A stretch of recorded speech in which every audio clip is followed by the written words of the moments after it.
Why do we play Fender guitars? Have you ever asked yourself that? There was a moment I asked myself that. I'd owned a couple of Fender guitars, and I was wondering if I should try G&L. I was starting to get into kind of the history of the company, and I realized that Leo Fender started Music Man after he left Fender, and then sort of abandoned that, and then started G&L, and that was a company that he was with until he passed away. I think he was more like a consultant or like a shadow founder on Music Man, and then that proved to be complicated or wrong partners or whatever. But G&L was his company, so I was like, I should buy a G&L guitar because I liked what Leo Fender did.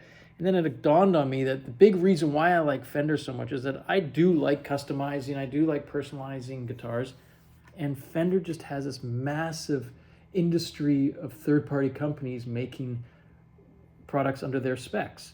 And it's something that no one's talking about. It really is, I think, the reason that makes Fender such a dominant player is that it has all this industry support for their customers.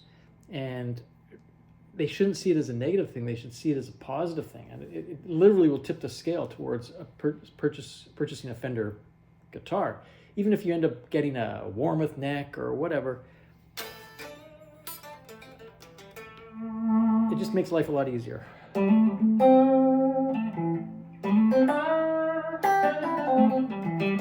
This guy, Jack Fawcett, I watched this video that he published a couple of days ago on YouTube, and he was saying that he had heard distributors of Fender products reporting a bump in sales since the litigation began, which I think would be totally unexpected.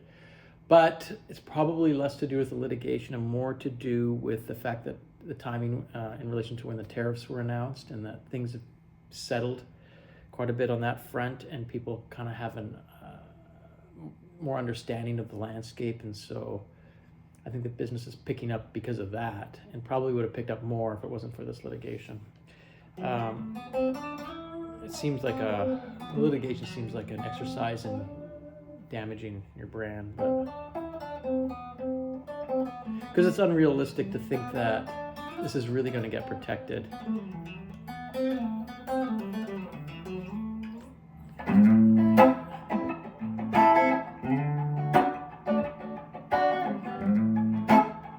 Why do you play Fender? I play it for the simple fact that there's so much industry support for the products. I've assembled guitars made exclusively from Warmoth parts, and I've made guitars exclusively from Musicraft parts, and those are great. And then I've assembled guitars made from parts I found on eBay, direct from China, Fender parts that I bought from Stratosphere secondhand. You know, I've had quite a few guitars go through my hands, and I don't think outside of Fender a lot of people are like that. And I think Fender has to recognize the benefit of having this enthusiasm in the industry for their products and for their specs. And sure, Fender can sell replacement necks, but sometimes you want something really particular that they're not offering.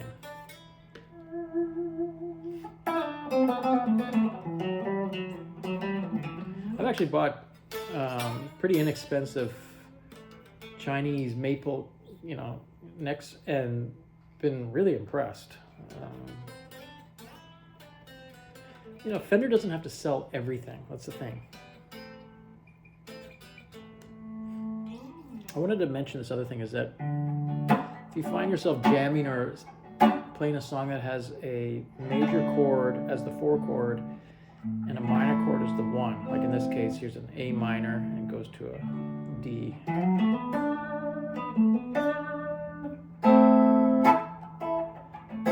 From a scale standpoint, you can be confident that Dorian will work.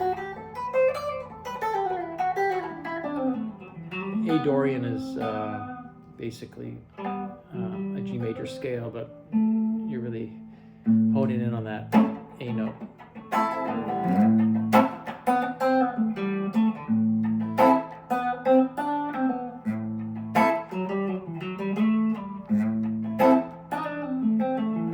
Another thing I wanted to mention, you know how players on YouTube always do this? You know, I grew up listening to guys from the 60s, the 70s. I don't remember that being such a popular technique. I gotta practice that.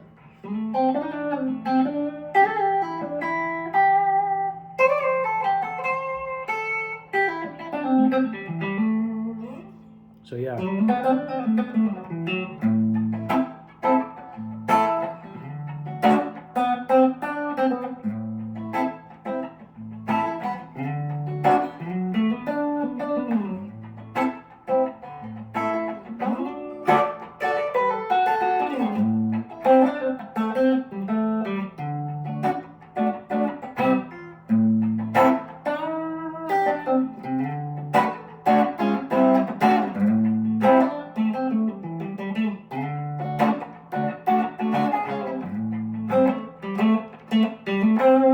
The other thing you can do is, because it's a G major, you can think of it as a G major song, ultimately, that's just resolving to the second degree. So then, knowing that, then you can pull out the chords that fit in that sort of G diatonic world. And so it's legitimate to run up like from the A minor to the B minor, and you can chromatically do that. Then you go C and run up chromatically to D.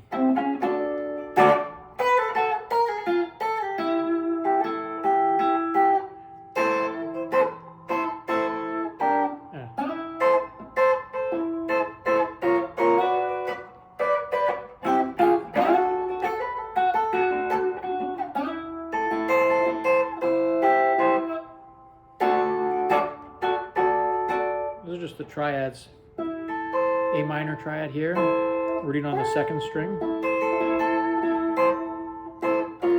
up to the B, and then C, rooting on the fourth string, up to the D. And you can make lead line.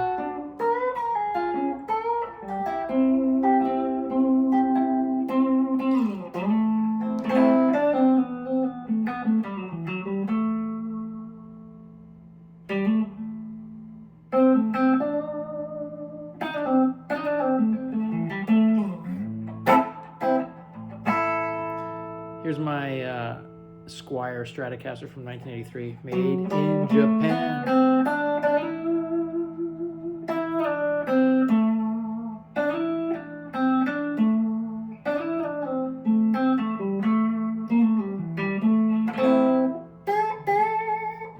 In the old days, the guys used to bend good strings.